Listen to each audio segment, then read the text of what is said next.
Saya mau jujur aja, segala sesuatu itu ada setannya, ada malaikat. Ada tokoh-tokoh politik gitu kan. Bang Aris di sebelah di pojokan, Mat, sini aja nggak usah gabung sama mereka.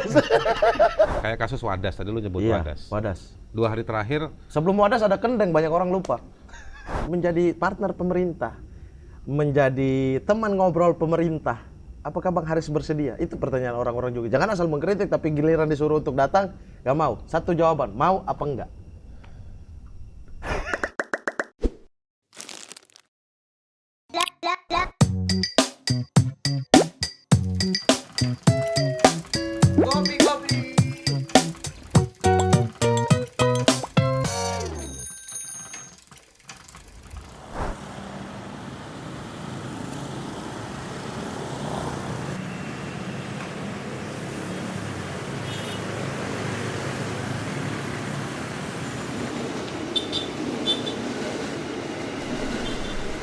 Daripada sepi-sepi mending baca koran. Ada berita RUU TPKS. Lah, namanya RUU TPKS. PKS-nya nggak setuju. Gimana nih ya? Pusing gua. RUU Ibu Kota Negara, RUU Kejaksaan. Wah, ini yang seru nih. Haris Azhar dilaporkan ke kepolisian. Waduh. Padahal Haris Azhar yang sering banget di-request untuk dihadirkan di sini ya. Tapi nanti kita coba wawancara Bang Haris Azhar di kepolisian. Tapi sudah hadir bersama kita di sini Bang Haris Azhar. di rumahnya Kapolri. Aduh, ini kebetulan disita emang. Oh iya. Berarti di rumahnya Firly. Aduh, saya belum berani membahas itu. Bang Haris, apa kabar? Wah, di tengah desas-desus pelaporan dan macam-macam masih mau hadir bersama saya di sini. Iya. Luar biasa. Kenapa Meskipun mau lu datang? bukan anak kandung ya. Iya, Alkatiri. Karena kalau anak kandung nama lu Alkakandung. Alkakandung. Untuk saya juga bukan kanan, Alkakanan. Oh iya. Bang Haris sehat, Bang? Alhamdulillah. Fisik sehat. Perasaan gimana nih? Sehat gak? Menderu-dera. Wes, menderu-dera. Gokil bahasanya. Tapi udah mulai apa deg-degan atau bodoh amat atau santai aja? Dalam soal ya soal Bang Haris kan soalnya banyak nih sama orang-orang yang udah catat nama Bang Haris nih. Iya. Enggak sih, biasa aja ya. Biasa aja. Itu masih bagian dari resiko pekerjaan, resiko profesi, resiko pilihan hidup lah. Risiko pilihan hidup. Itu memang pilihan hidup yang memang sudah dicita-citakan oleh seorang Haris Azhar dari dulu untuk menghadapi berbagai macam masalah saat ini. Saya kalau kayak Bang Haris nggak bisa tidur saya, sumpah. Kita sih ngejalanin aja, Mat. Jalanin aja. Kan saya kerja di dunia hukum, advokasi, udah ya cukup lama lah, meskipun ada yang lebih lama gitu. Tapi saya jalanin dari waktu ke waktu. Untungnya pernah ngalamin, pernah tahu, pernah ngerasain, pernah ngelihat temen, ngelihat orang. Jadi ya dengan segala kerumitan itu ya Terima resikonya. jadi ya terima resiko. Terima risikonya. Tapi Bang Haris jangan berkecil hati. Karena Bang Haris itu Lu kata siapa? Suuzon aja. iya, ini kan sekedar apa omongan nasihat. Nasihat kepada Haris Azhar. Jangan. Ini topinya yang terbalik atau muka lo yang terbalik? Kehidupan ini sudah berbalik. Nah, jadi gimana gue bilang ya? Sebetulnya sedih itu kalau kita diem. Tapi kalau kita ada masalah, kita jalani gitu. Sebetulnya masalahnya bukan gue dilaporin polisi. Masalahnya adalah apa yang coba gue sama Fathia angkat. Ya kan, apa yang gue coba sama Fathia angkat, atau di beberapa kasus juga yang lain seperti itu responnya seperti itu. Dan sebetulnya respon-respon seperti itu memang kalau orang-orang yang ada di dunia kayak kita gitu sudah tahu lah.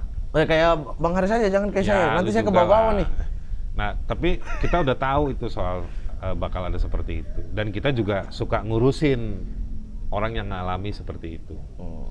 Jadi ya udah tahu. Jadi ya mudah-mudahan insya Allah kita siap lah. Iya. Tapi memang resikonya adalah banyak, ada yang tidak suka dengan apa yang Bang Haris omongkan, Bang Haris lakukan, tapi ada juga yang suka. Buktinya di podcast saya ini, di Maling ini, Mamat Keliling, Iya. itu salah satu orang yang paling sering di request adalah Haris Azhar, sampai pusing saya. Oh, gitu Aduh, ya udahlah kita undang Bang Haris Azhar. Iya. Tapi Bang Haris mau minum apa nih? Saya kopi aja. Kopi. Kopi. Kopi ya.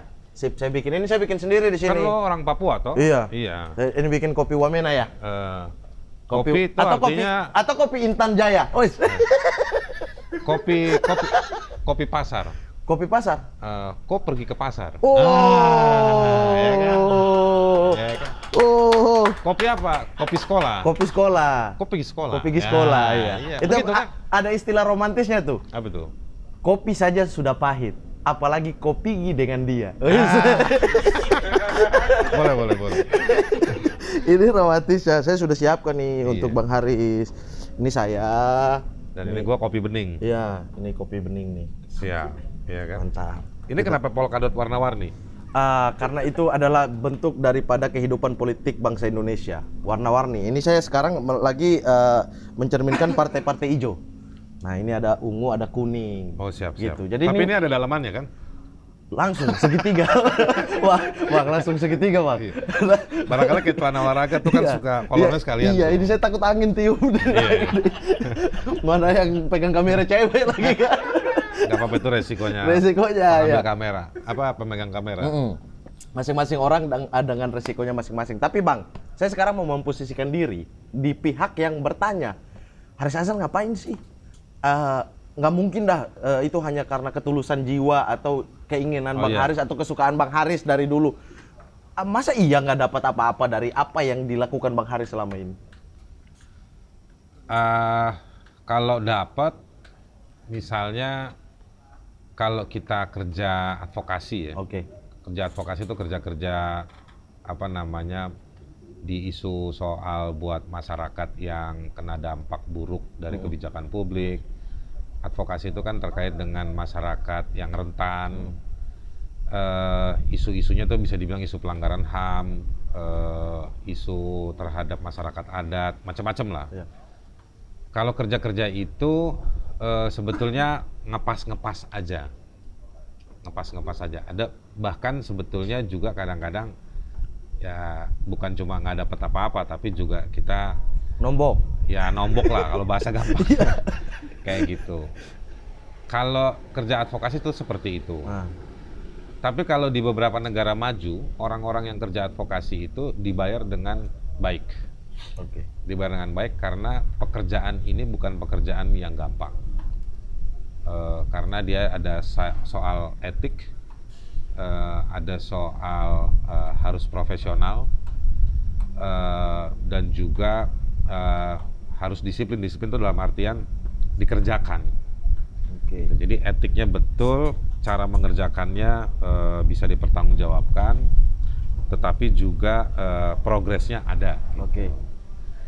Nah, itu kerjaan advokasi. Kalau di luar negeri itu cukup dihormati. Dan dihargai tinggi. Kalau Secara individual. rupiah sih enggak ya. Karena Enggak di ya? luar negeri nggak pakai rupiah. Dolar. Pakai dolar. Secara dolar dengan mata uangnya masing-masing, mereka dihargai dengan cukup saya mau bilang cukup. Artinya saya bisa bilang bahwa ini adalah bagian kecil daripada apa yang dilakukan Bang Haris, mengadvokasi masyarakat adat, kemudian perampasan lahan dan lain sebagainya, apa masalah-masalah yang bahkan nombok. Tetapi ada sisi lain di mana ini kehidupan saya, kantong saya gitu. Karena saya juga mengawali kerja profesi saya atau profesionalisme saya juga dulu dari Kontras. Iya. Kontras itu Sampai 2016 ya?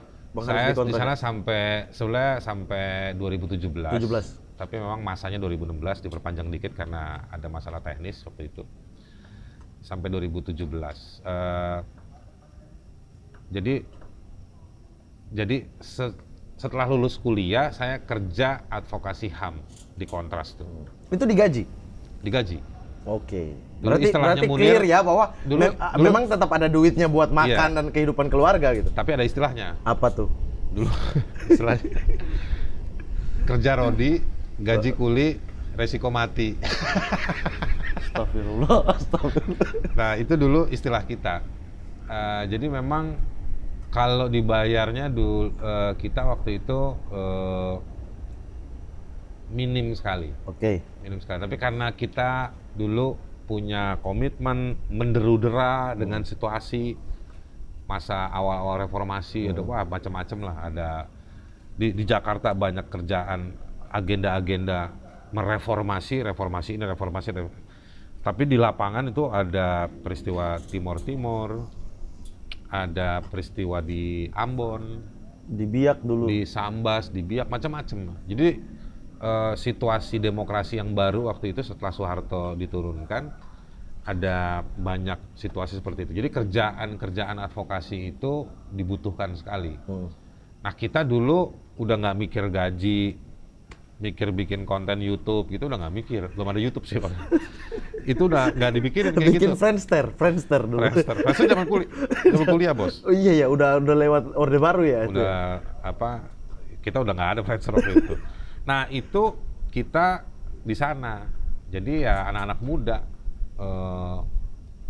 belum mikirin kawin, belum mikirin cicilan rumah, Oke. belum ada pikiran-pikiran, jadi asik aja gitu. Nah saya ada di situ dulu bersama ratusan mungkin ribuan orang yang kerja di ranah advokasi. Nah dari situ saya kerja juga. Mencoba serius di situ, saya sekolah HAM juga, saya kerja untuk jauh lebih strategis di soal HAM, macam-macam. Jadi saya punya kehidupan di HAM itu, di isu soal hak asasi manusia.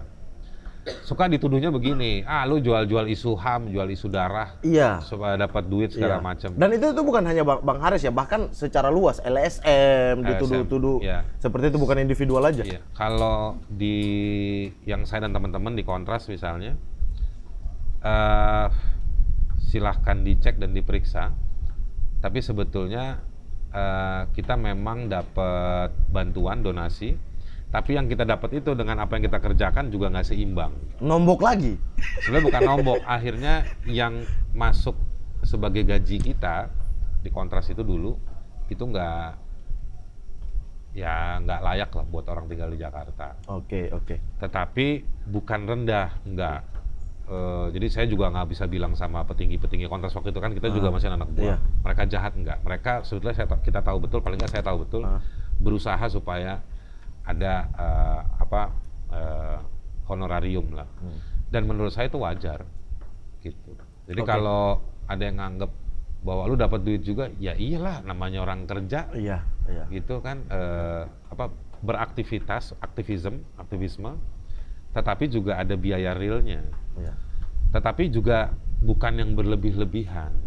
Yang sederhana-sederhana aja, Yang biasa-biasa sebenarnya aja. relatif sangat ketat gitu. Jadi sebenarnya itu wajar, dan yang dikerjakan kan juga banyak. Jadi menurut saya ya tuduhan itu tidak benar. Oke. Tapi Bang Haris, kalau Bang Haris bilang bahwa itu karena asal mula dari zaman reformasi, masuk Kontras, jiwa muda yang menggebu-gebu, banyak sekali orang di Indonesia yang bergerak ketika Seperti zaman itu. reformasi. Tetapi kemudian menjadi, ya karena tadi kayak Bang Haris bilang, udah ada anak, udah ada keluarga, Banyak. udah ada istri. Banyak yang kabur. Ada juga yang istrinya juga bukan satu doang, harus membiayai. Harus membiayai 2-3 istri gitu-gitu. Akhirnya idealismenya lu juga harus dikompromikan. Wah, itu banyak. Nah, masa iya seorang Haris Azhar juga tidak kompromi dikit-dikit lah? Atau bukan Bang Haris ya, secara utuh LSM atau secara orang-orang yang di dalam yang biasa bergerak? Saya ngomentarin itu, ntar saya dilaporin lagi. Waduh. Nggak, gini, kalau yang berhenti dari dunia advokasi banyak Oke. betul. Iya. Yang berhenti dari dunia advokasi HAM juga ada. Tapi pindah juga ke isu yang lain juga ada beberapa. Lalu juga mencoba menjadikan pengetahuan dan skill advokasi HAM-nya untuk kerja profesional itu juga ada. Dan yang terakhir ini menurut saya Artinya tempat belajar maksudnya tadi. Dia masuk ke situ untuk sekalian belajar sehingga dia punya nama dan dia punya ini saya untuk profesional. sih nggak ketemu yang kayak gitu. Bahwa ada beberapa teman yang nggak lama, ada yang sudah, ada yang memang ya nggak terlalu lama terus keluar. itu biasa, nggak ada. Dan sah-sah aja sih orang Itu sah-sah orang aja. memikirkan keluarga dan lain sebagainya, meninggalkan dunia Iya. yang sangat kecil. Tapi banyak ininya. juga yang meninggalkan bukan karena isu keluarga kok. Ya karena memang. Tapi isu teror atau isu dilaporkan. Enggak, kalau dulu anak-anak kontras itu hampir semuanya pernah ngalami yang kayak gitu-gitu. Diteror, intimidasi, diserang. Terakhir Munir dibunuh kan. Iya sih. Nah jadi kalau yang gitu-gitu bukan alasan. Biasanya yang bisa lewat dari 1-2 bulan itu biasanya udah selesai lah main soal-soal begitu. Tapi keluar itu ya karena memang ada beberapa hal secara profesional. Tapi tetap kerja di dunia skill advokasi, skill HAM, pengetahuan HAM. Lalu buka kantor atau kerja di kantor orang, atau ikut lembaga organisasi tertentu yang artinya soal kerja-kerja advokasi HAM-nya masih. Bang Haris, tapi banyak orang yang nggak tahu misalnya gini, banyak tuduhan kepada LSM bahwa keributan ini memang dilatar belakangi oleh LSM sehingga mereka bisa masuk ke sana, sehingga mereka bisa menumpangi lah istilahnya gitu, sehingga kalau nggak ribut nggak dapat makan. Biasanya ada istilah-istilah kayak gitu. Bang Haris mungkin bisa kasih tahu bagaimana kronologis mengadvokasi sebuah masalah, sebuah isu HAM. Itu seperti apa sih? Apakah memang di sana LSM atau Bang Haris atau kawan-kawan yang datang turun, kalian harus bergerak nih. Nah, ketika mereka gerak ribut baru diadvokasi. Yang kayak gitu ada. Tapi itu diakui ada. Itu ada. Oke. Ini gue mau jelasin. Oke. Tapi itu bertentangan dengan prinsip sipil. Oke. Nah, sekarang kita mulai dengan LSM. Oke. Banyak orang sekarang bikin organisasi tulis LSM apa? Ya. LSM maling misalnya. Saya juga mau bikin nih LSM. Mamat keliling, Iya, misalnya LSM. kayak gitu. Ya. Nah, LSM itu kepanjangannya Lembaga Swadaya Masyarakat. Dia organisasi yang bukan terafiliasi apapun dengan pemerintah, yang ada di warga, yang dibilang swadaya masyarakat, dibiayai oleh masyarakat. Oke. LSM itu bukan satu entitas resmi, dia peristilahan saja, peristilahan sosial atau peristilahan akademik. Yang jadi lembaga. Nah, lembaganya apa? Yayasan, perkumpulan. Nah, itu nirlaba, artinya nggak boleh cari untung. Oke. Artinya terima duit harus sesuai dibagi habis. Oke. Ada lagi organisasi swasta itu selain yayasan dan perkumpulan yang boleh cari laba. Di luar? Cari laba di luar? Namanya PT. Oke. CV. Oke. Tapi walaupun dia bergerak di bidang advokasi, hukum, tidak jadi soal gitu? Nggak jadi soal. Konsekuensinya adalah kemudian ada batasan-batasannya. Nah, LSM itu bukan istilah hukum. Dia istilah sosial atau istilah akademik aja. Jadi lembaga tadi, kalau lembaga lu apa? Lu yayasan atau lu PT? Nah, swadaya masyarakat, dibiayai oleh masyarakat. Nah, jadi kalau misalnya ada organisasi yang bergerak di bidang untuk kebersihan lingkungan. Nah, ini punya pemerintah, BUMDes, bukan. Ini organisasi masyarakat sini, Pak. Oke, berarti LSM ya, iya. Yang biayain siapa? Masyarakatnya. Kerjanya gimana? Masyarakatnya, misalnya kayak begitu. Nah, cuman identiknya orang LSM itu kan kadang gini nih, ada masalah yang begini, pakai LSM itu suruh gerak, suruh demo, kayak gitu. Nah, itu adalah, saya mau bilang adalah perlu diuji, perlu dikritisi. Saya lebih senang menggunakan istilahnya namanya organisasi masyarakat sipil, OMS. Kalau itu terjemahan dari CSO, Civil Society Organization, gitu. Nah, jadi itu istilahnya Civil Society Organization. Nah, ini yang penting. Kenapa gue lebih senang sebetulnya pakai istilah OMS, Organisasi Masyarakat Sipil? Karena sipil di situ bukan sekedar kata untuk menandakan bahwa kita orang sipil, bukan orang pemerintah. Oke. Sipil di sini dia terjemahan dari civil bahasa Inggris. Di bahasa Inggris kan gampang. Lu suka dengar kan civilization? Iya. Civil society.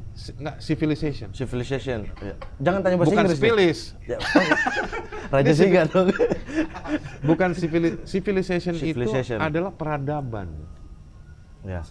Jadi kata sipil, terjemahan dari sivil itu ada kandungan bukan status, tetapi adab. Oke. Adab itu ketertiban dalam berperilaku. Sehingga mereka harus tertib, mereka harus Bukan harus tertib. beradab dan lain sebagainya, berkembang dan lain sebagainya. Ketertiban itu karena ada kesadaran terhadap nilai. Oke. Konsep CSO, Civil Society Organization, jadi organisasi dari warga yang menumbuhkan nilai atau jadi identik dengan nilai keadaban tadi itu. Nah, nilai keadaban itulah kemudian, ini dulu nih waktu tahun 97, 98, 99. Orde Baru, akhir-akhir Orde Baru. Zaman-zaman perubahan itu, yang banyak nulis itu dulu Cak Nur. Nurholis Majid. Nah, lu tahu. ICMI ya? Macam-macam Cendekiawan Muslim lah Indonesia. dia. Terakhir dia kan rektor Paramadina. Kan? Iya, ketua ICMI juga terakhir. Dia kan banyak sebelumnya. nulisnya namanya konsep masyarakat madani. Yes. Madaninya dia kan ahli tafsir dan sejarah Islam. Dia itu merujuk pada masa kehidupan Medina Oke. zaman Nabi Muhammad SAW. Ketika hijrah membentuk masyarakat di sana. Membangun kesadaran, orang partisipasi, gitu. Nah, itulah apa namanya CSO itu. Oke. Jadi kalau ada organisasi masyarakat sipil, ya, atau yang disebutnya LSM, tapi dia tidak mewakili, tidak punya goal, bekerja dengan cara-cara yang tidak civilian, Oke, paham. dia gugur Sebagai sebagai LSM. LSM. Gugur Itu sebagai kuncinya ya. Artinya kuncinya. kalau dia tidak berdasarkan nilai-nilai yang diperjuangkan masyarakat, maka dia tidak bisa Iya. disebut sebagai LSM. Jadi kalau ada yang bergerak dalam rangka untuk supaya dapat duit dari perusahaan, Oke. dapat duit dari Pemda, Oke. Itu maka gugur. nodong sini, itu nggak bisa. Kadang saya juga kadang-kadang suka ketemu dengan orang-orang dari BUMN atau dari pemerintahan. Yang mereka bilang, ya biasalah ada LSM ini, ada LSM itu. Atau misalnya ada sekolah-sekolah SMA ini yang suka didatengin oleh orang-orang yang ngaku LSM. Oke. Yang katanya perlu ada pelibatan masyarakat dalam mengawasi sekolah. Katanya ada peran LSM. Iya. Mengawasi sekolah. Ternyata ada sekolah yang katanya dagang makanan yang makanannya nggak sehat, ya kan? Iya. Terus dikirimin surat, diteken. Saya pernah dapat satu laporan dari satu sekolah, Kepseknya telepon saya, ceritain, ngakunya LSM, tapi kelakuannya minta duit. Ada juga. Oh iya. Nah itu sehingga masyarakat itu membulatkan bahwa LSM itu kayak gini, semuanya sama gitu. Itu bukan LSM. Saya Oke. berani debat 7 hari 7 malam. Itu bukan LSM. Itu bukan LSM. Karena LSM itu dia harus civilian, harus mewakili nilai dan cara yang beradab. Tapi kalau LSM-nya mewakili nilai-nilai dan cara tetapi individual di dalam LSM itu, Ya itu banyak. belok sana belok sini. Enggak, saya mau jujur aja. Segala sesuatu itu ada setannya, ada malaikatnya. Yes. Jadi jangan juga bilang LSM itu brengsek semua. Nah, Atau bersih semua. nah, pilihan-pilihan kata semua. Iya. Makanya kita kalau ngungkap sesuatu bagus menunjuk siapa. Meskipun itu pejabat, Kalau sebutin namanya. Sebut oknum. Bukan oknum, sebutin Iya, namanya. kalau kita sebutnya oknum. Ya nggak usah. Gitu. Jadi makanya kalau pakai kata kualifikasi LSM brengsek semua, suka dibilang wartawan amplopan. Itu secara bahasa Indonesia dan secara ilmu logika, pendekatan logika itu nggak bener. Oke. Dari mana lu tahu bahwa semua orang yang kerja di LSM brengsek? Dari mana lu tahu orang yang YouTubean semuanya brengsek misalnya? Nggak bisa. Di sini ada. Ini kan ada dua konten nih di Khas Kreatif. Iya. Yang satu brengsek memang. Yang konten yang satu itu brengsek ya. Ini isu lokal ini. Ini perang lokal. Nah itu nggak boleh. Oke. Jadi kita kalau mau spesifikkan dengan ciri-ciri yang seperti apa yang kita diskusikan tadi. Nah, jadi bahkan bukan hanya bilang bahwa di LSM atau di OMS ada yang brengsek, tetapi jika memenuhi syarat-syarat tertentu, meskipun dia bukan bagian terafiliasi dengan negara atau dengan korporasi, tapi terus otomatis dia bilang dia adalah masyarakat sipil, belum tentu juga. Apakah dia mewakili ataukah dia menggunakan isunya warga sipil untuk kepentingannya dia yang tidak ada nilai atau goal yang civilian tadi. Itu yang membahayakan citra-citra dari LSM yang memang tujuannya untuk memperjuangkan nilai-nilai atau memperjuangkan apa yang menjadi masalah di masyarakat sebenarnya. Hal-hal yang kayak gitu tadi. Tapi Bang, saya mau masuk kalau kontras Abang sampai 2016 kemudian diperpanjang 2017. Itu cuma 2 bulan. Iya, sampai 2017 lah intinya Abang selesai dari kontras terus kemudian bangun Lokataru ya. Saya bikin beberapa nah, itu disebutnya apa tuh? Saya mau masuk. Unit usaha apa? Dan juga unit. Ini apakah karena banyak itu yang satu ini untuk ke perusahaan, yang satu ini untuk masyarakat, yang satunya untuk apa? Atau untuk alihin pajak? Oh, biar dari PT ini ke PT ini. Saya malah Iya. karena banyak, Bang Haris itu banyak sekali gitu. Iya. Malah ada yang double pajaknya. Double ya? Jadi gini, saya sebetulnya bukan saya yang bikin. Saya sama beberapa teman bikin apa, beberapa teman yang ini ikut bikin apa, dengan yang ini usaha apa, kayak gitu. Saya bikin beberapa tempat ya, Lokataru itu ada 2 sebetulnya. Ada yang yayasan, foundation, ada yang firma hukum. Oke, office berarti kantor hukum. Kantor hukum. Profesional. Profesional tapi juga kerjakan isu-isu HAM. Kita sebutnya public interest, kepentingan publik. Nah, jadi ada isu HAM, ada isu anti korupsi, ada apa segala macam. Tapi itu yang di firma itu cara kerjanya lawyer lah. Iya. Pendekatannya hukum banget. Gitu. Kalau yang di foundation itu lebih pada riset dan edukasi, kayak gitu. Nah, saya kemarin juga sempat dengan sejumlah kecil teman-teman bikin platform namanya hakasasi.id. Ya. Jadi untuk buka ruang pemberitaan, bukan pemberitaan tapi publikasi yang singkat padat soal isu-isu HAM juga.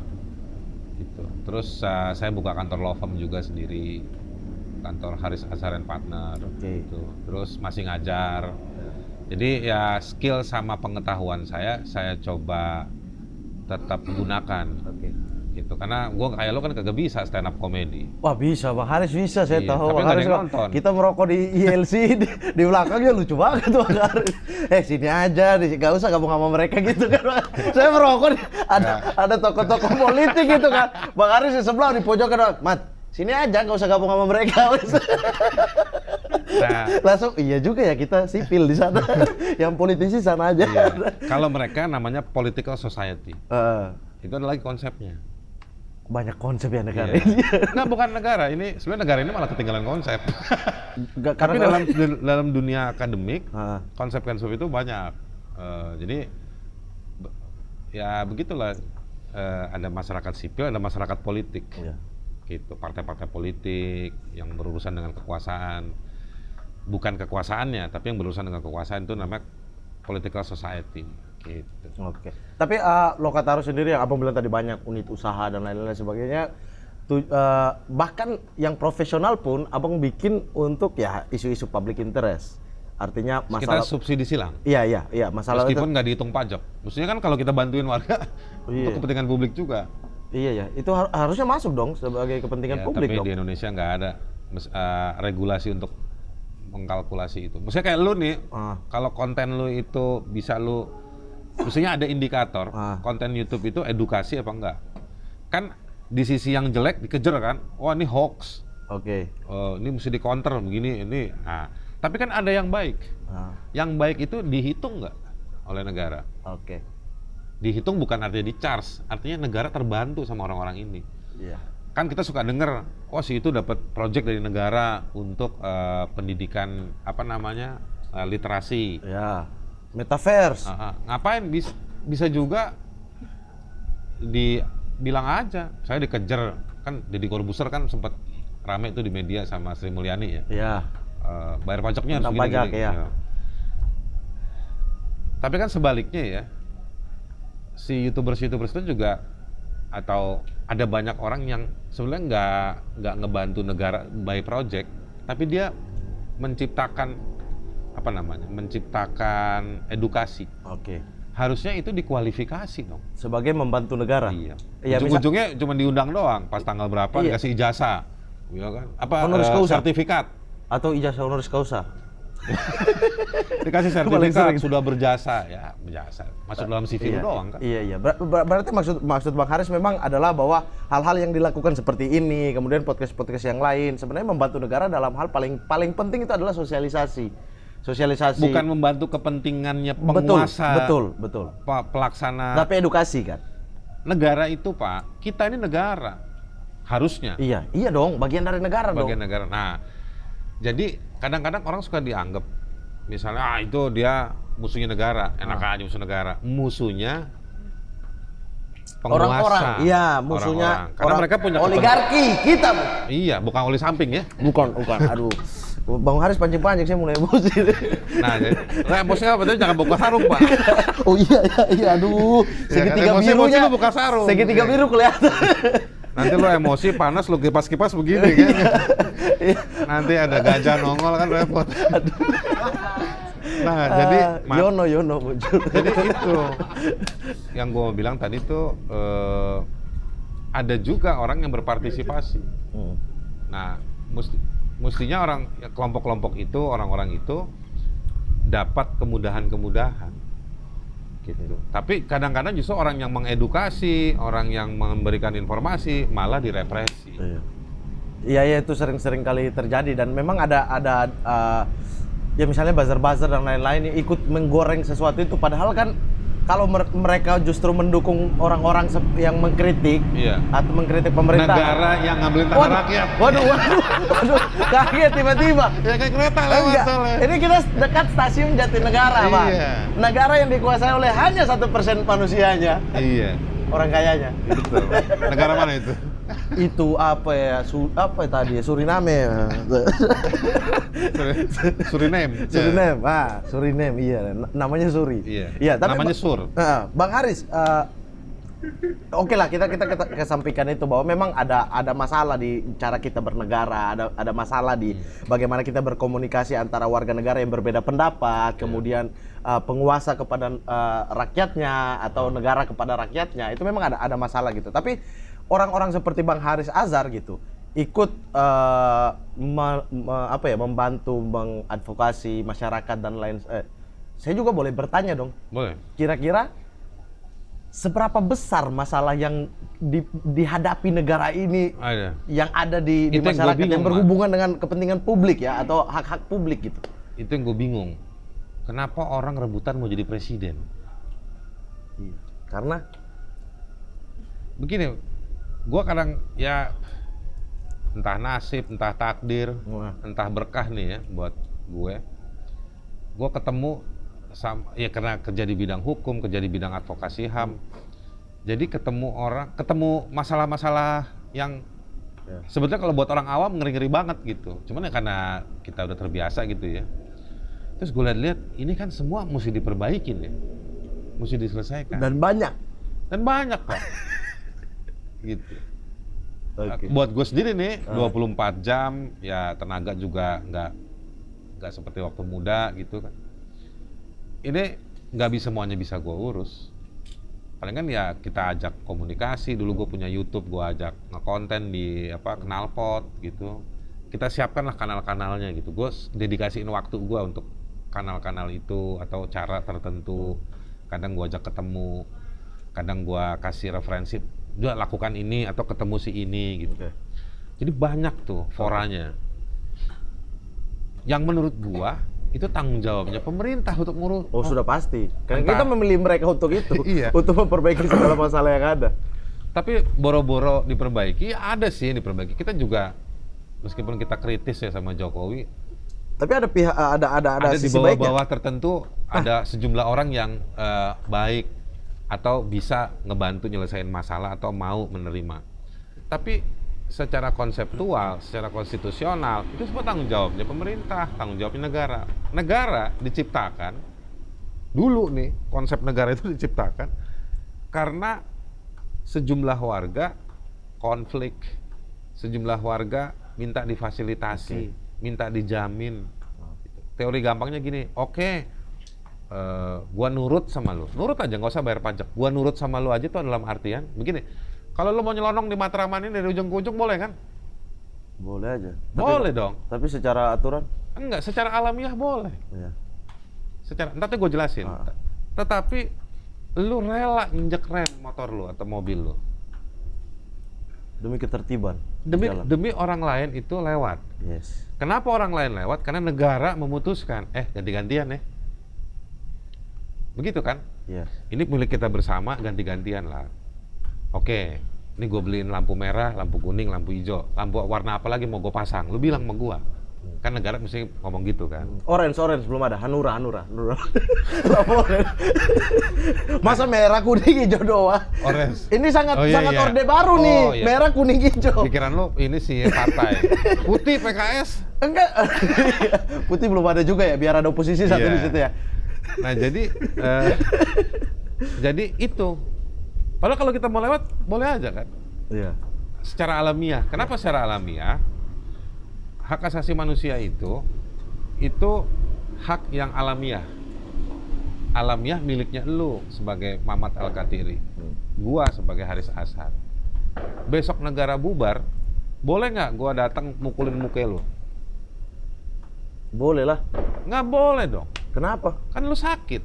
Kan iya, tapi negara udah bubar, gak ada hukumnya lagi. Iya. Tapi secara kesadaran alamiah maksudnya. Bukan. Secara alamiah, lu itu kalau dipukulin sakit. Yes. Lu pasti nggak suka. Iya. Waktu orang datang mau mukulin lu, itu bukan karena lu inget mukanya Jokowi. Ingat kita punya presiden, yang kita punya konstitusi, ada menurut hukum, lu nggak boleh mukulin gue. Bukan itu kan? Iya, secara oke. Atau lu secara psikologis teringat dengan pengalaman lu. Waktu lu dulu pernah kesundut rokok, sakit disundut rokok doang. Sehingga Atau kita lu pernah tidak mau melakukan itu. Iya. Jadi lu nggak mau mengulangi rasa sakit itu. Itu alamiah namanya. Karena lu punya sistem dalam tubuh, mental, imajinasi lu punya sistem. Nah itulah yang dibilang hak alamiah. Soal jalan sana dan kesini, lu bisa bilang kan, bumi ini milik alam, milik Tuhan. Gue bagian dari bumi, bagian dari alam. Gue tercipta dari tanah dan gue kembali ke tanah. Gue mau lewat, mau apa lu? Iya kan? Iya. Lo ngomong itu ke Satpol PP. Bonyok bukan ketemu.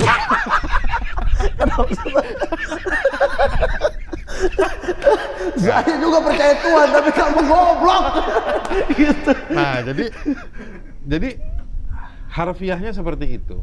Tetapi untuk menciptakan ketertiban, atau misalnya kalau lu pergi ke Kazakhstan, negara yang luasnya seperti Indonesia, tapi penduduknya mungkin nggak lebih dari 25 juta, masih lowong sana sini, lu masih ada kebebasan bergerak tadi itu. Nggak seperti di Indonesia, yang luasnya seperti Kazakhstan, 2/3-nya air, dan penduduknya 270 juta. Oke. Kurang lebih.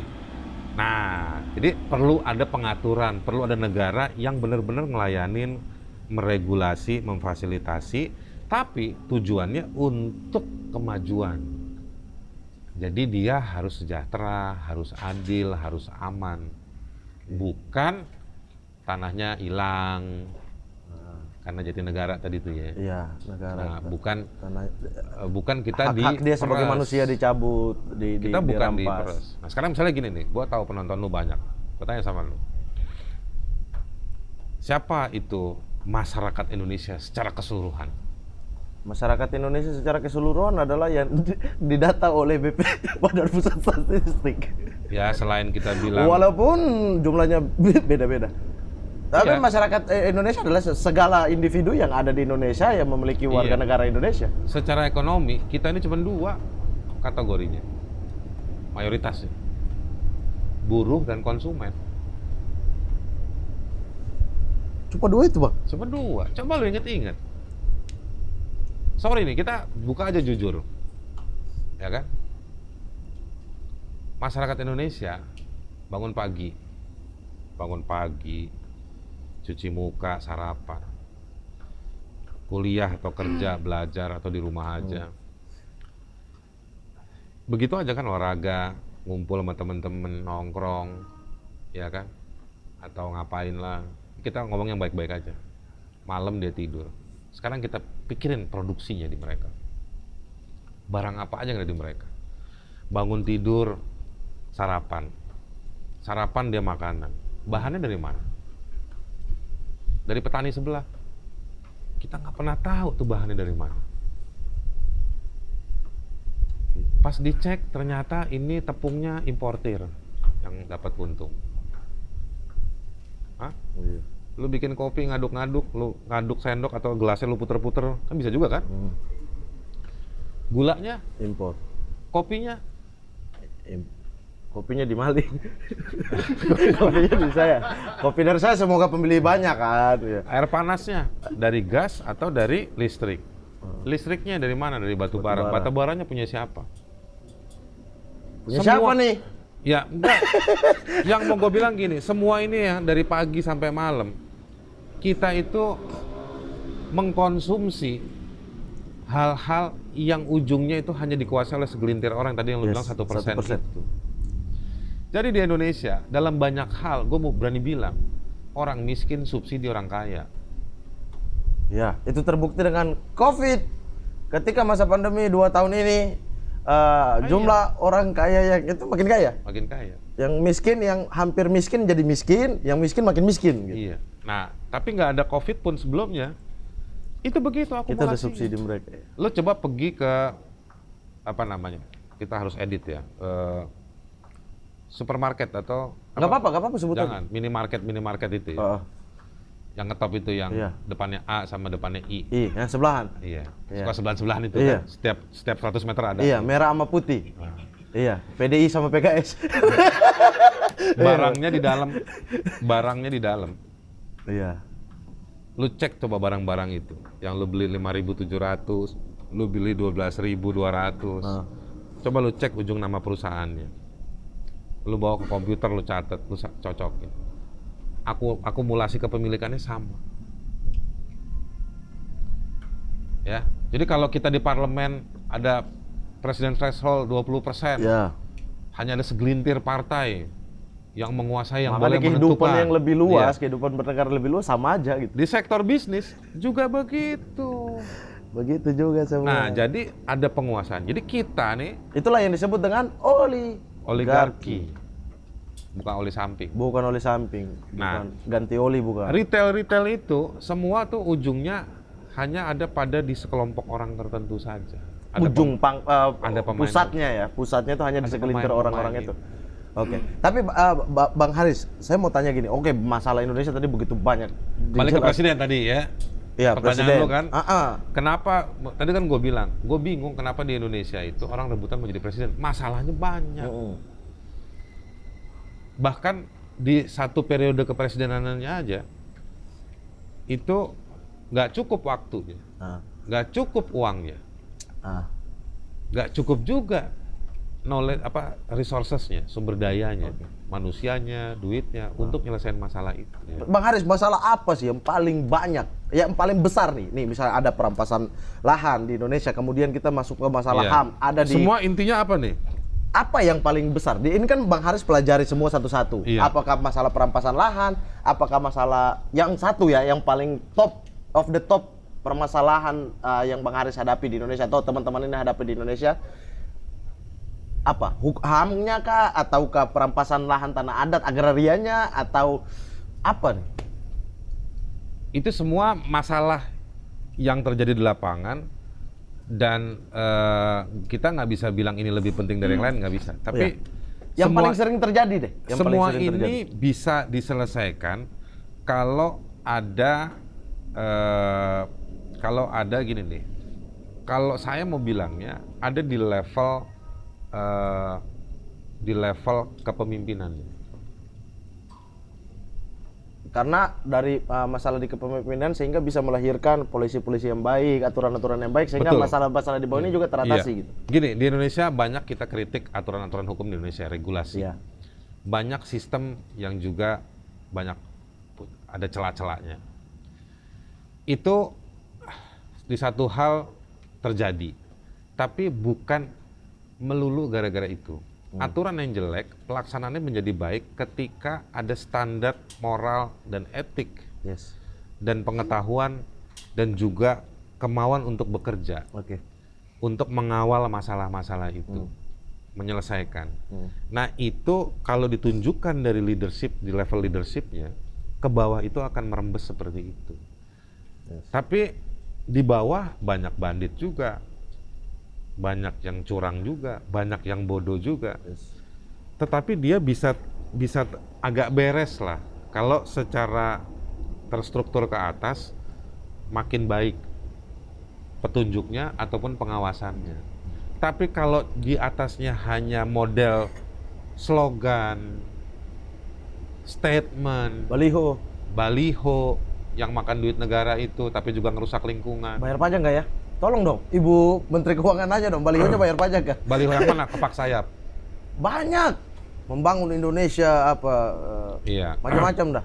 Baliho WBK, wilayah bebas korupsi. Ada. Padahal gue tahu kadang-kadang di kantor ini yang bisa disuap yang mana gitu. Gitu ya. Kasih kan? tahu dong ya, abis ini ya kamerawati ya, yang bisa disuap ya mana. Nah, jadi bebas korupsi itu ditunjukkan lewat kayak gitu-gitu. Padahal ditunjukkan lewat integritasnya. Oke.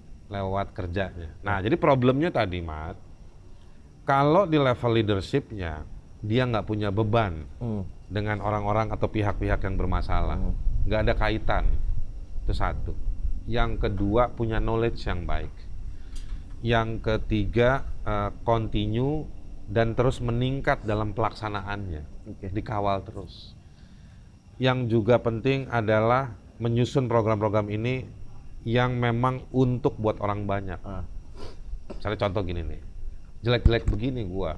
Ganteng kok Bang Haris. Ganteng ya? Ganteng. Dibandingin lu atau dibandingin siapa? Masa standarnya dibandingin sama saya ya, Pak? Kita semua cakep lah, Mat. Oh yoi. Tapi gua mau bilang Tapi begini. saya manis. Dalam pengalaman gua banyak berurusan sama orang-orang di level pengambil kebijakan. Ada yang punya komitmen, punya pengetahuan. Tetapi juga ada yang punya waktu buat kita. Tetapi kalau lu cek lebih jauh, kalau perbandingannya pakai jam, dalam 24 jam sehari, urusan-urusan untuk kepentingan publiknya itu kecil. Ada juga pihak-pihak tertentu yang menggunakan waktunya untuk kepentingannya dia sendiri atau kelompoknya. Oh ya, itu pasti. Itu tadi gue bilang, akhirnya nggak efektif. Dan dia nggak mau buka kuping dan lain-lain. Kereta. Bang, kita sudahi kereta karena makin lama makin berbahaya di kereta. Emang ini ya, tolong PT Kereta Api ya. Kalau saya lagi wawancara di stop dulu, dari Matraman ke Jatinegara di stop dulu ya. Karena makin bahaya nih intensitasnya nih. Iya.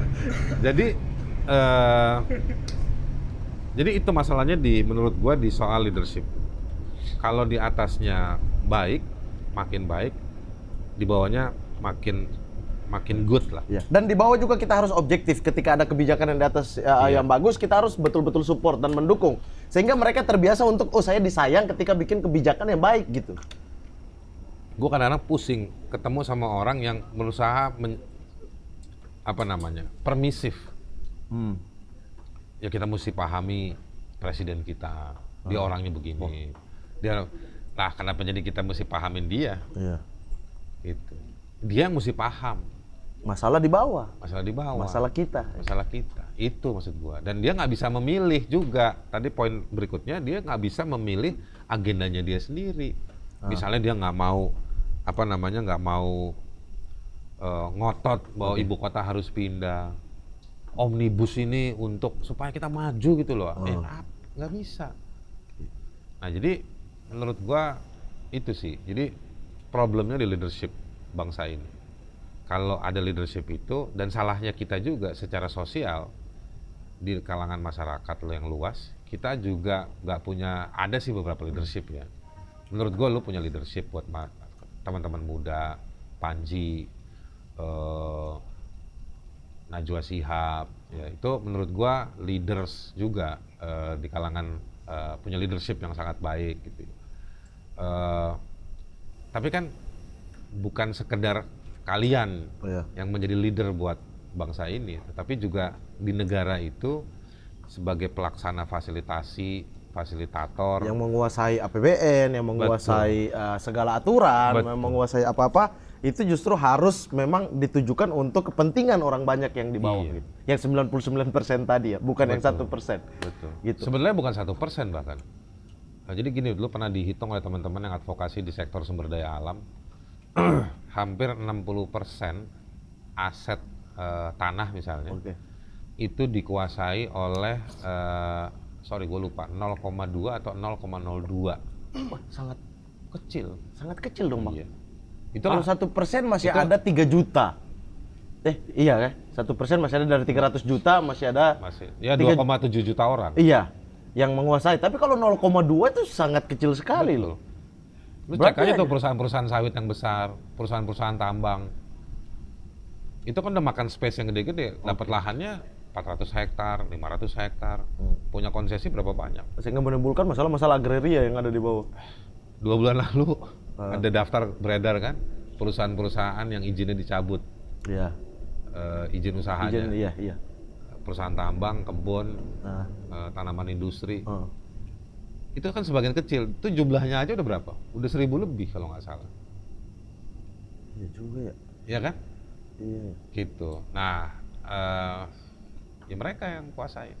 Mereka yang kuasai semua, dan kita hanya bisa berharap bahwa ya dari atas punya leadership tadi yang dari tadi Bang Haris saya. Dan Bang Haris selalu juga, saya juga yakin banget ya saya, Bang Haris itu orang yang sangat objektif, berteman dengan banyak kalangan, baik di pemerintahan, baik masyarakat sipil, atau baik teman-teman di badan hukum dan lain-lain, adalah untuk memberikan solusi dan lain sebagainya, atau bertukar pikiran. Gue sebagai lawyer juga ngerjain beberapa hal yang level itu sebetulnya bantu negara.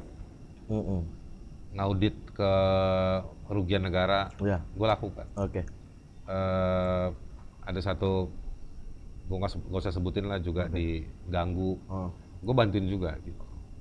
Jadi sebenarnya gue mencoba menempatkan hukum dan hak asasi manusia pada tempatnya secara 3 dimensi. Gitu. Dan kalau kita masuk misalnya ke detail per detail masalah, misalnya kita masuk ke wadas lah, atau perampasan lahan di beberapa daerah. Bukan perampasan, apa ya sebutannya, apa ya Bang Haris yang cocok ya?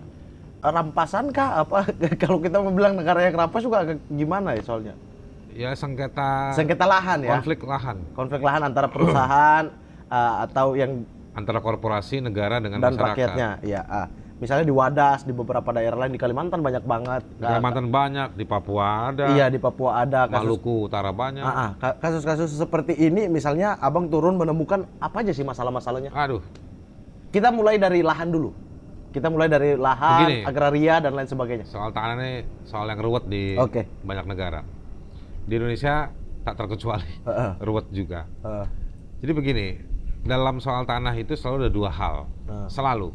Yang namanya fisik tanahnya, lalu soal regulasi atau izin-izinnya, yuridisnya, hukumnya. Banyak orang yang ribut secara hukum, tapi juga secara fisik itu beda lagi ceritanya. Ada penguasaan fisik, ada penggunaan fisik, ada yang dieksploitasi tanahnya segala macam.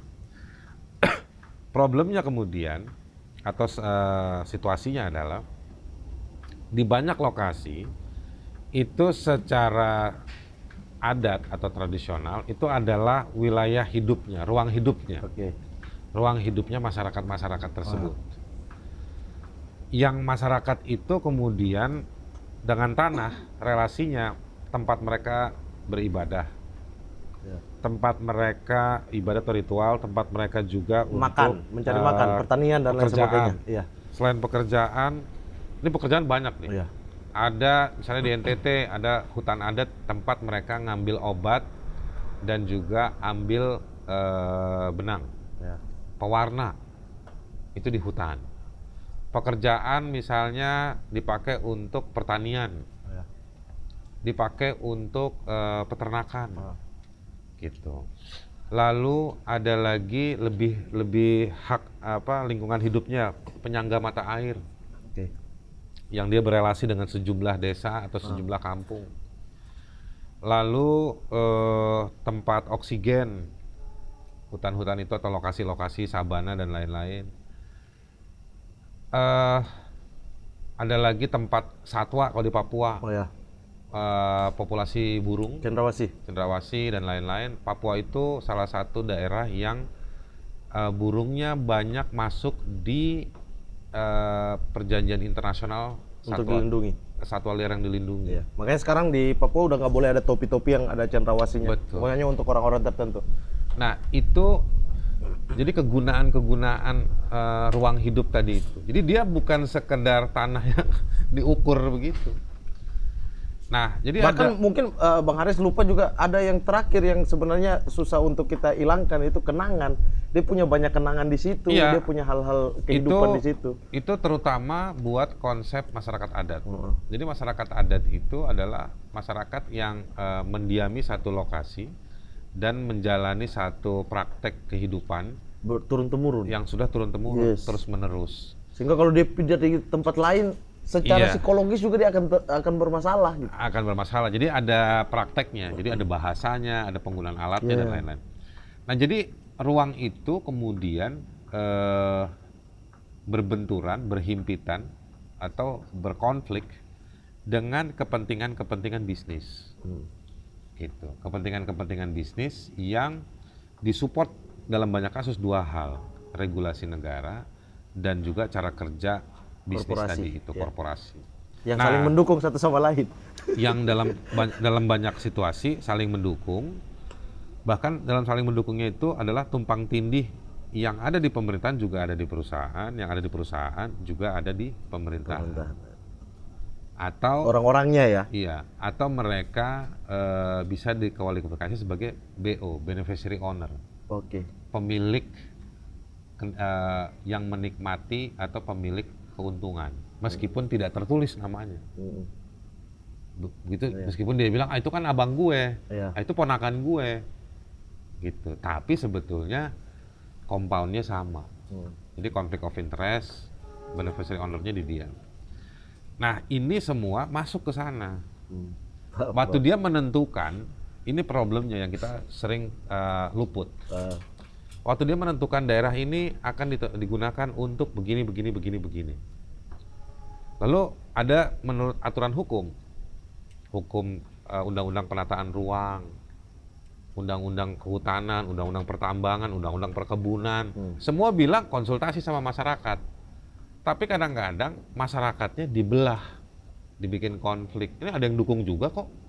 Atau itu, misal biar masuk di vlog-vlognya. iya. Iya.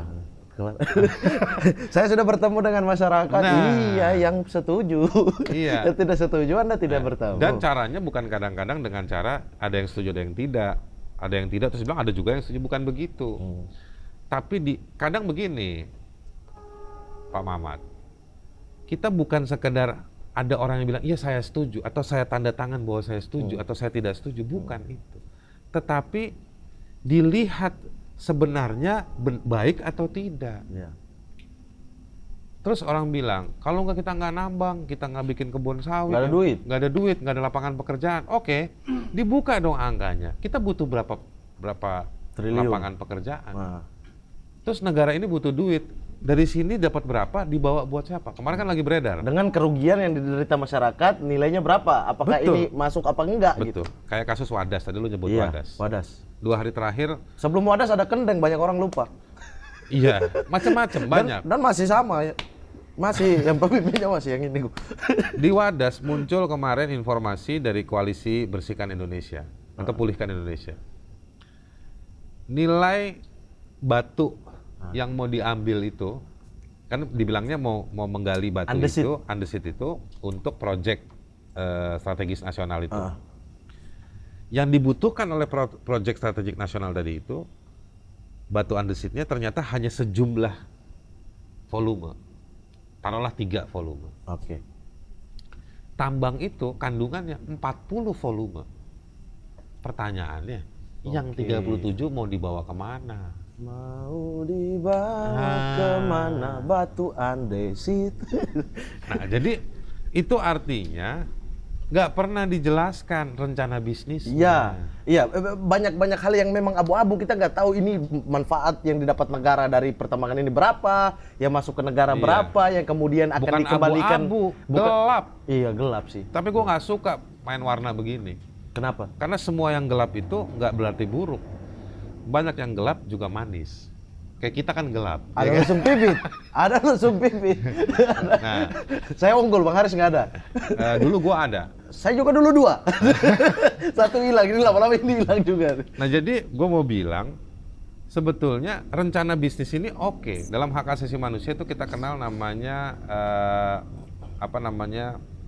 menggunakan resources yang ada. Oke. Tetapi untuk tujuan hak asasi manusia juga, dan otomatis menggunakan resourcesnya nggak boleh melanggar hak Iya. asasi. Karena Undang-Undang Dasar menyebutkannya bahwa dikuasai negara tetapi digunakan sebesar-besarnya untuk rakyat, iya. bukan untuk korporasi. Betul. Sekarang gini, kita ngomong Kita cuekin kereta ini ya, Kereta. bahaya nih. Lagi Udah. bahas Wadas, ada kereta ini bahaya. Tadi nih. kereta belum lewat, kita udah ngomongin negara. Udah ngomongin negara, ini makin parah nih. Kita cuekin dia nih. Jadi gini, Man. Ada argumentasi.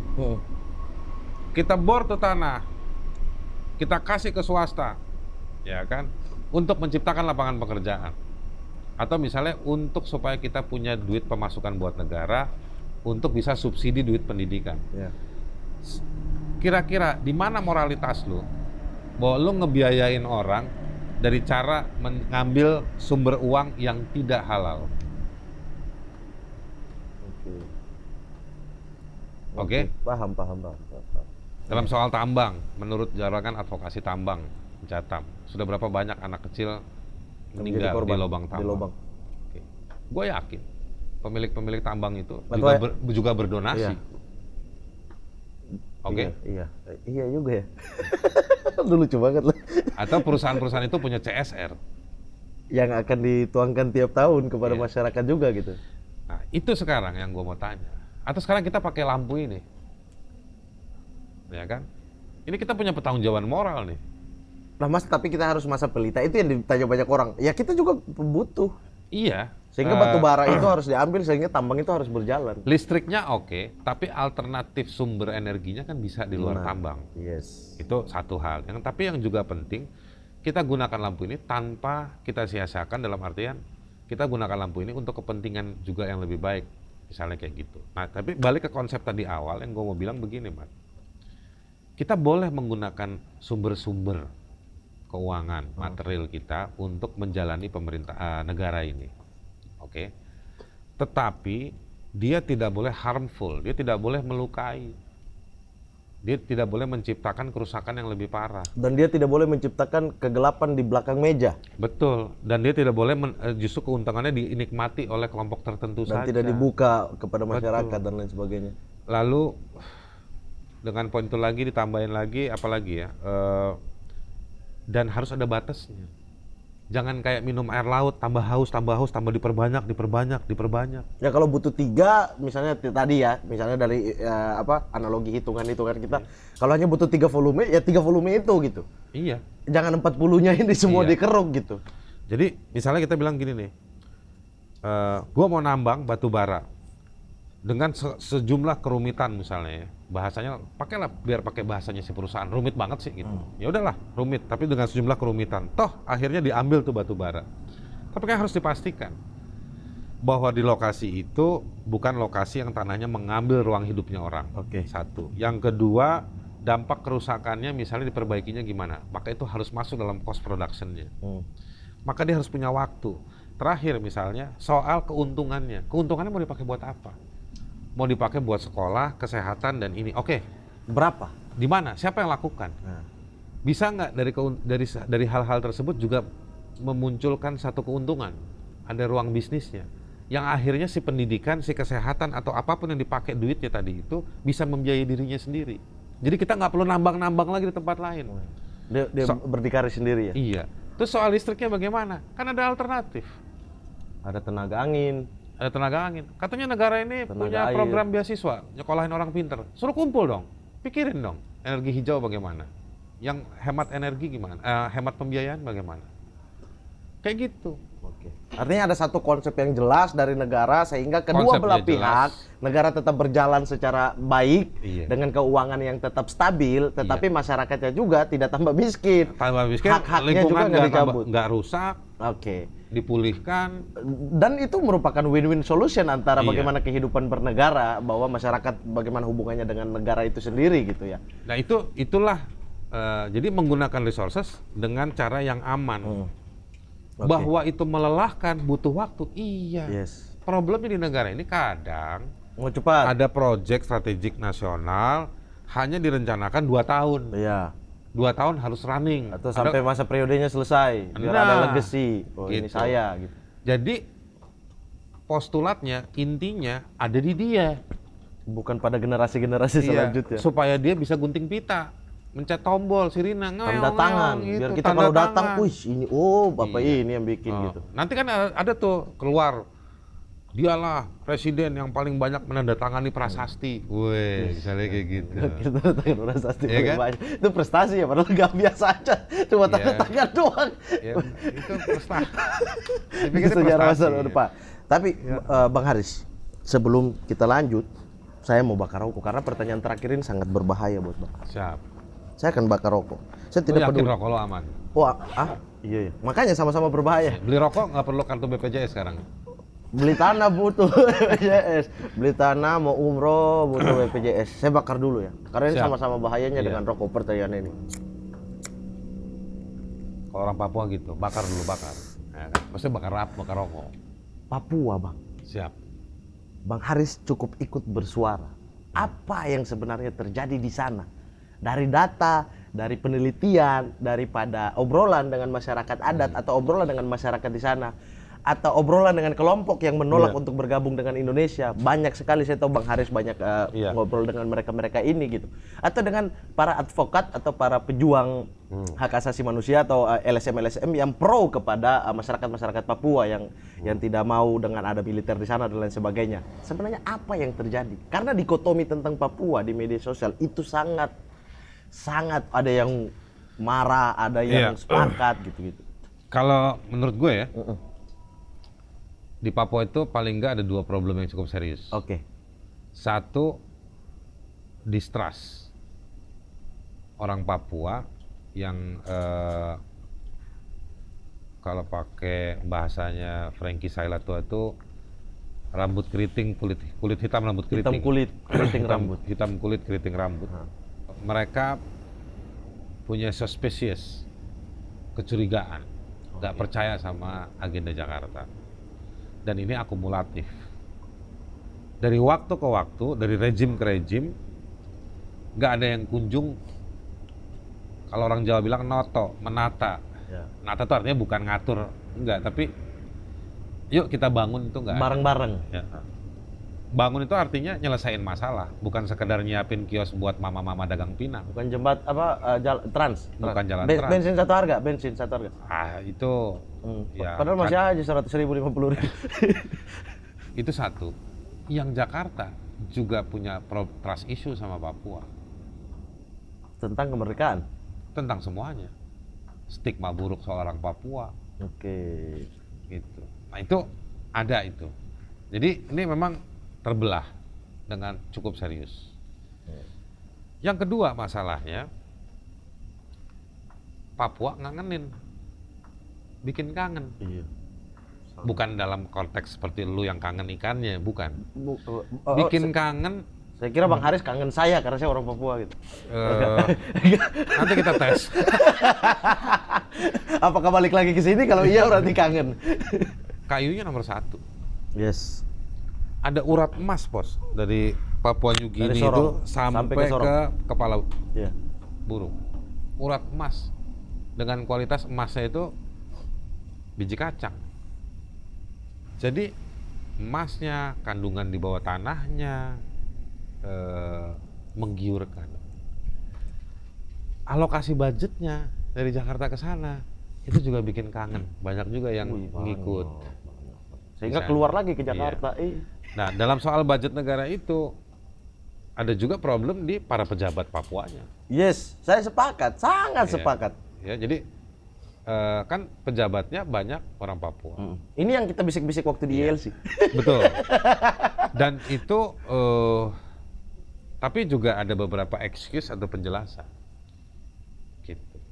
Duit dikirim ke sana dalam jumlah yang besar yang cenderung jauh lebih besar dibandingkan daerah lain, ya karena memang kabupatennya banyak, tantangannya juga banyak.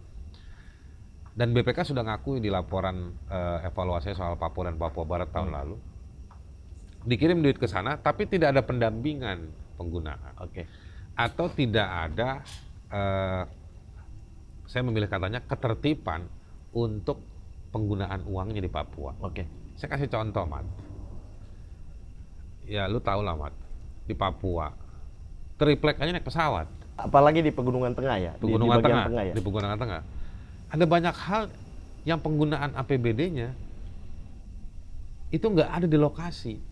Dia harus didatangkan dari daerah lain. Penyanggahnya itu biasanya Nabire, Timika, Sorong. Jayapura. Kalau di barat Papua Sorong. Barat, Sorong. Satu-satunya, iya. Sorong ya Manokwari lah. Iya, Manokwari ibu kota provinsi. Iya, jadi dua itu. Nah, itu kan high cost. Oke. Nah, kenapa negara nggak install? Jakarta bilang, itu urusannya Pemda, duitnya udah kita kasih. Ya nggak bisa begitu.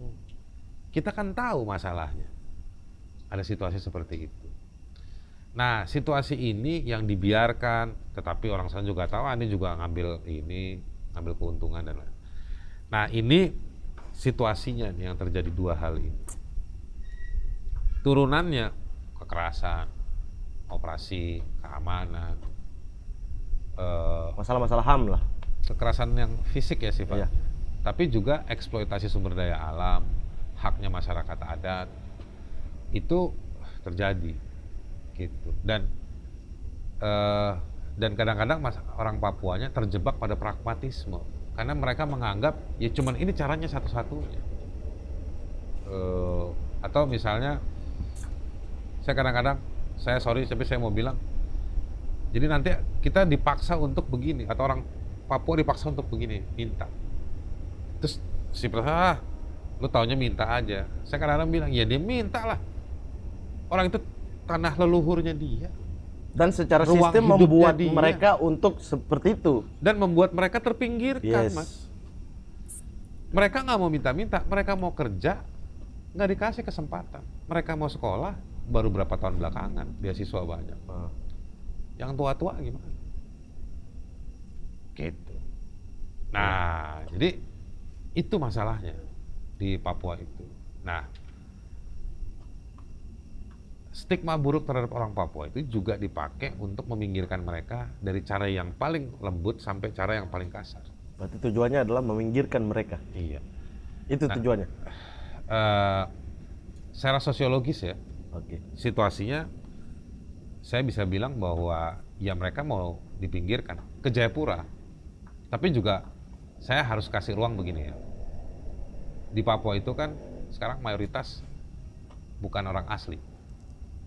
Iya. Orang asli itu jumlahnya 1,sekian, 1,5 lah mungkin gitu. Bahkan di daerah-daerah yang besar sekalipun itu tercermin daripada anggota DPRD-nya yang bukan orang asli Papua.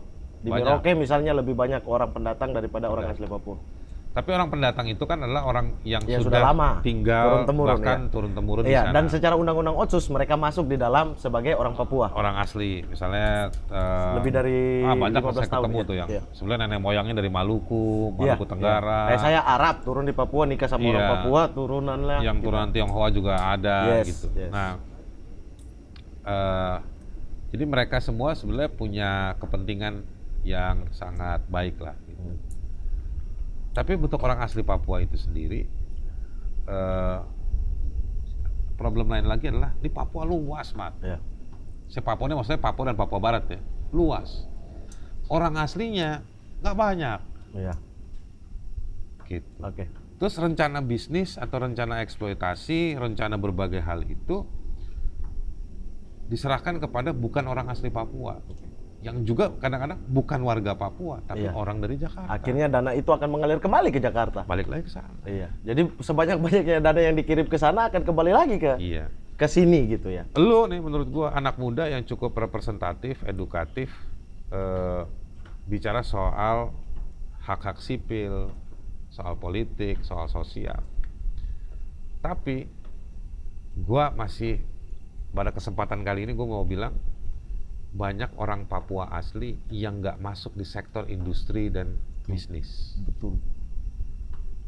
Gue yakin kalau mereka yang leading di sana, mereka nggak bakal rakus, nggak bakal kasar, asal babat, asal hantem hutannya. Yang menjadi masalah mungkin untuk melengkapi itu bahwa diberikan kesempatan dan juga diberikan edukasi, lalu kemudian dibentuk sistemnya sehingga mereka bisa berdikari. Betul. Menjadi pebisnis, menjadi ekonom, menjadi entertain, Iya. sehingga mereka juga bisa hidup di Jakarta dengan survive atau di mana. Nah, jadi itu distrust tadi sama ternyata banyak yang mau cari keuntungan di Papua. Di Papua. Tapi kalau kita bicara soal mencari keuntungan, nanti somasi lagi, Bang Haris. Nggak apa-apa. Itu kita kan bicara begini punya rujukan-rujukan. Iya. Punya ada Nah, ide. jadi itu situasinya. Oke. Ditambah lagi setiap ekspresi protes atau bahkan nggak protes saja sekarang diidentifikasikan, wah ini pro merdeka. Ya. Mau Saya sudah memisahkan. dicap seperti itu. Ya. Makanya saya sengaja memang nanti maling ini Ya lama-lama. lu orang Papua enak, gua bukan orang Papua kena juga stigma itu. Saya mau bikin lama-lama di sini jadi LSM. LSM namanya OPM. Apa itu? Orang OPM? Papua Merantau. Orang Papua merantau. Bener, Aman boleh. kan? Aman. Aman Masuk LSM. Ya, besok kita tanda tangan cari badan hukum untuk tanda tangan notaris ya bikin LSM di sini. OPM, orang Iya. Papua Merantau. Bang Haris jadi anggota saya. Masuk. Masuk ya. KTA nomor 1. Katanya nomor 1. Saya mengetuai seorang Haris Azhar. Bang Haris, terima kasih banyak atas Udahan kesempatan. ya? Iya. Berapa menit? Iya, kesian pada mau pulang ya. Hah? Pada mau pulang ya. Iya, ini ada cewek-cewek kesian. Iya. Kamu pulangnya dulu, tapi kita terus. Iya, kita terus. Kameranya biarin aja di sini. Nanti paling kita jual. Oke, makasih Bang Haris atas kesempatannya di sini. Sama-sama. Kalau seandainya diminta pemerintah untuk memberikan menjadi partner pemerintah, menjadi teman ngobrol pemerintah, apakah Bang Haris bersedia? Itu pertanyaan orang-orang juga. Jangan asal mengkritik tapi giliran disuruh untuk datang nggak mau. Satu jawaban, mau apa enggak? Kalau satu jawaban susah ya. Misalnya yang telepon dari Kementerian Maritim dan Investasi. Terus gue jawab enggak, langsung tutup, jegrek. Wes gokil. Enggak begitu. Begini, gue kerja advokasi ya, atau kerja lawyer kan ngurusin kasus. Gitu. Nggak bisa, lu siapa? Lu pemerintah. Atau lu bukan pemerintah. Kalau lu pemerintah nggak gue bantu. Enggak, begitu juga. Semuanya akan dibantu secara objektif. Gue nggak bisa melakukan hal yang gue nggak suka. Gue nggak suka kan di stigma sama orang kan. Gue nggak suka orang stigma orang lain. Oke. Kalau dia begini dia nggak juga. Jadi kita harus proporsional. Karena itu dia uniknya hak asasi manusia, uniknya hukum. Kita ketemu ada pelanggaran hukum, terus kita lihat di kasus itu ada terjadi karena ada peran sertanya aparatus negara, tapi kita minta penyelesaiannya kan juga ke negara juga, atau ke mekanisme. Iya. Artinya secara sederhananya bahwa kita harus berteman dengan siapa saja, kita harus ngobrol dengan siapa saja, kita harus membantu siapa saja. Kita harus siap berhadapan dengan siapapun untuk meminta pertanggungjawaban atas hal-hal yang kita anggap secara etik dan moral ini nggak benar. Oke, berhadapan tapi tukar pendapat, duduk santai, ngopi seperti ini juga nemuin boleh. Orangnya gitu. Ya kita sampein. Kadang-kadang begini kan yang muncul di sosmed atau di med itu nggak melulu. Cuma masyarakat kan lucu. Kalau berantem demen gitu. Tapi kan ada redup. Makanya Bang Haris jadi orang yang paling sering di komen untuk undang sini karena pengen lihat. Gua suka berantem, tapi dalam banyak hal gue juga datengin orang pemerintah kasih tahu. Oke. Gitu. Objektif. Kasih tahu gini segala macem, kita telepon, kita informasiin, kita protes. Gitu. Ada juga yang disampaikan atau ditempuh dulu nggak bisa, baru kita medkan atau sosmedkan. Terima kasih banyak Bang Haris Azhar, sehat-sehat terus. Sama-sama. Salam buat teman-teman yang lain. Sama-sama. Kalau ketemu pemerintah juga sampaikan salam. Iya. Sampaikan. Dia sih udah nyari lu semua. Sampaikan informasi yang baik yang dibutuhkan oleh masyarakat lapis bawah, dan buat semua para maling, nama pengagum acaranya para maling. Para maling, iya. Jokers. Jokers, iya, maling. Para maling itu pecinta acara Mamat Keliling. Oh, para maling. Para maling. Para maling. pecinta acara Mamat keliling. Keliling. Ya, kreatif kan memang karena kita di khas kreatif wes. Oke, Ya, ayo kalau tanda nggak tangan gitu, kontrak iya, langsung iya. season 3. Belum dapat iklan. belum masuk nih. Tolong dong cariin dong. Ini- Apa kita harus minta saham juga di perusahaan untuk taruh di sini? Pabrik sedotan nggak ada. Nggak ada. Plastik ini besok dihilangin ya. Tidak boleh sampah plastik nih. Pabrik sedotan. Iya. Terima kasih banyak Bang Aris Oke, Azhar. siap. Terima kasih juga buat para maling yang sudah menyaksikan acara maling ini. Hanya nonton maling, jangan nonton konten yang satunya itu. Warung-warung kopi itu acara di atas di lantai AC Iya, dia dapat AC, dapat fasilitas asisten, bawa-bawa Lu minum. juga? Enggak, saya kan tadi bikin sendiri. Nggak, kalau yang di atas lu juga Bukan, maksudnya? bukan. Ada orang Padang. Oh, Orang Padang gondrong. Siap. Iya itu, makanya jangan nonton itu ya, nonton yang ini saja ya. Oke, Iya. sampai jumpa, jangan lupa untuk like, comment, share, subscribe, dan juga kasih tahu teman-teman kalian semua dari mulut ke mulut untuk menonton Mamat Keliling. Oke. Assalamualaikum warahmatullahi wabarakatuh, sampai jumpa.